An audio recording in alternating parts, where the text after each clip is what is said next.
आपके दो हाथ हैं, एक हाथ से किताबें पकड़ लें, एक हाथ से टीचर का हाथ पकड़ लें।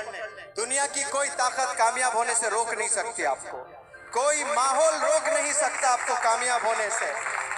दुनिया की पूरी ताकत लग जाए आपको बिगाड़ने के लिए, इंशाल्लाह आपको बिगाड़ा नहीं जा सकता है। बड़े बड़े तूफान भी पहाड़ को हिला नहीं पा रहे हैं। ये क्यों हो रहा है? क्योंकि जो पहाड़ की हाइट बज़ाहिर नजर आती है ना आपको, वो 3 गुना हाइट जमीन के नीचे होती है। उसका फाउंडेशन इतना स्ट्रॉन्ग मजबूत है कि तूफान भी नहीं हिला सकता है पहाड़।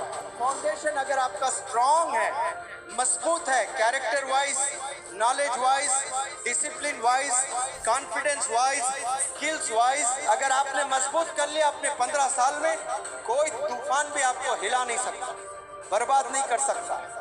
आप कामयाब होते जाएंगे इंशाअल्लाह।